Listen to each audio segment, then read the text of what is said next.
the prose of that time, if you read the compositions of that time, if you read Anandamot, the influence is so heavy. Now, to say, again I come back, to say that there was an effort to eliminate Sanskrit is not true. Now, coming to your question, what was the Orthodoxy practicing? Orthodoxy at that time believed that the Hindu scriptures, whether it is the Gita, whether it is the Ramayana, whether it is the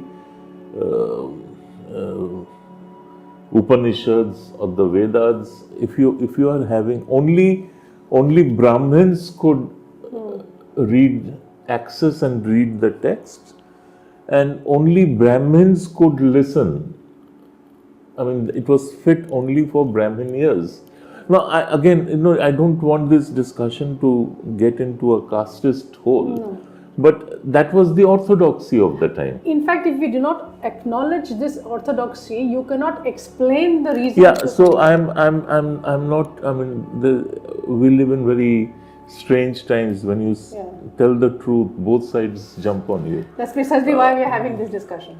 So, what Rammohan Roy did was that he said, why? I mean, ultimately, what are the Upanishads or the Vedas, especially the Upanishads?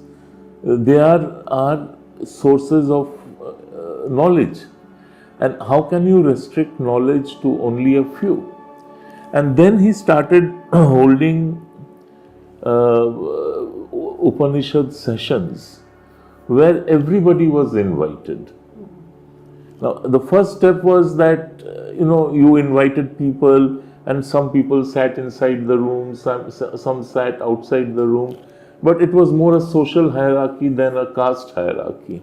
Then gradually the integration became more intense, and everybody was sitting inside the room. So and also the devotional songs which Rammohan Roy himself composed,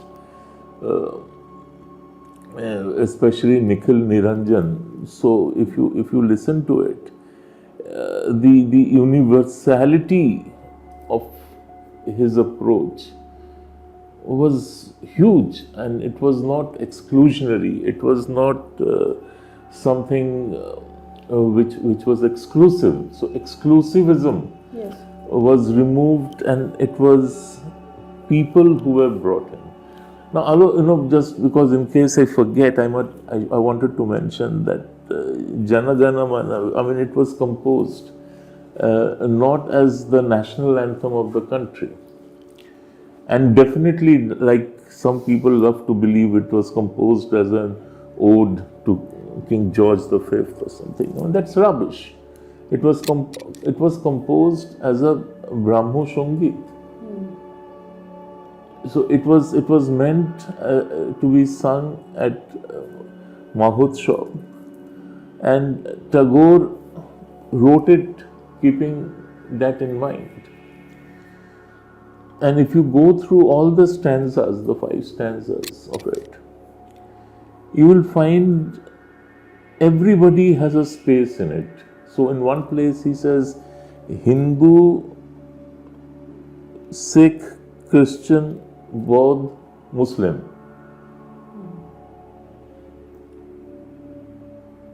And then when it was just a set of paras, stanzas, and then a Christian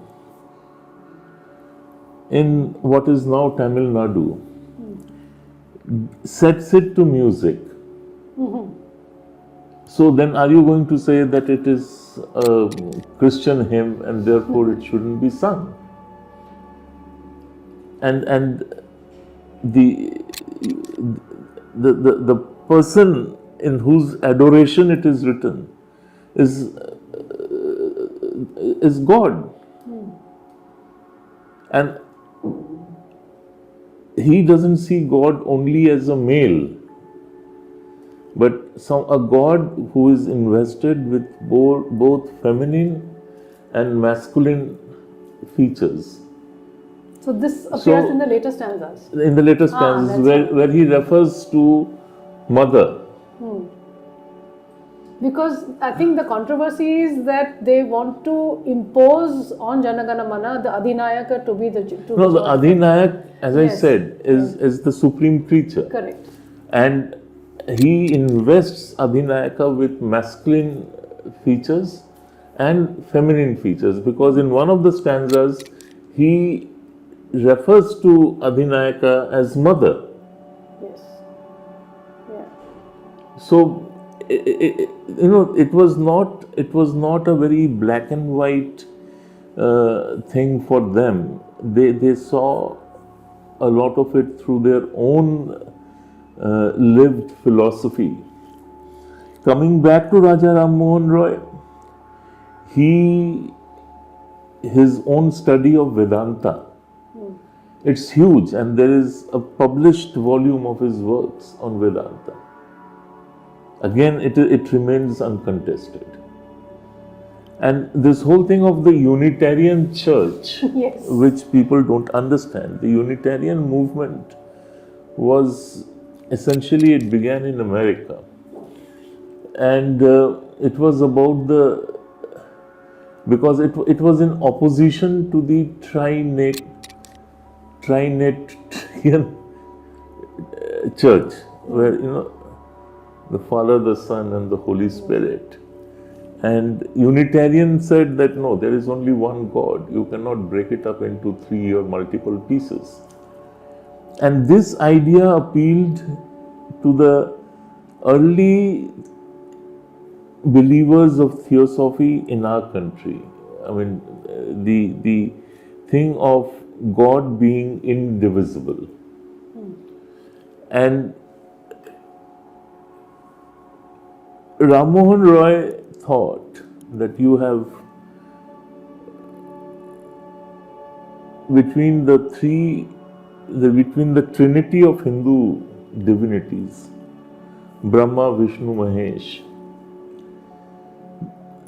the creator and not the preserver should be the supreme being. And hence they chose Brahma. Okay. And Brahmo. Okay. From there the word Brahmo comes. And it was essentially a worship of Brahma as the supreme being. And when you say Brahmand, the universe, so here is someone who presides over Brahmand, the universe. And song after song, Brahmo Sangeet, if you go through them, they talk of Brahma as the source of Sanatana inspiration, as the symbol of Sanatana. And they say, and the word Brahmand appears again and again in Tagore's song.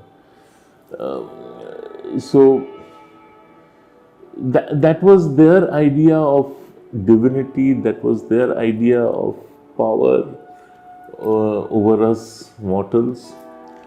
And hence the early attachment to the Unitarian Church. There was the Unitarian Society which came up. Then when it started assuming overt Christian identity, Rammohan Roy exited the Unitarian committee, and he set up what was the earliest form of Brahmo Samaj, that was the Brahmo Sabha. And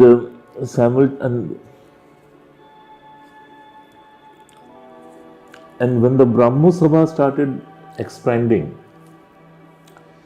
Devendra Nath Tagore and others, they thought in terms of conceiving an organized movement, but not a missionary movement. An organized movement of social, cultural, religious reform, and hence the birth of the Brahmo Samaj. And later, after Rammohan Roy's death, when Devendra Nath Tagore decides to put it down on paper, what are the precepts of Brahmo Samaj, how is a Brahmo Samaji expected to live? What is supposed to be his contribution to Samaj, society? And the Brahmo Trust came up, and Brahmo liturgy started coming up. That is when the Brahmo Samaj gets a definite shape, a definite order. Till then it was a very loose organization.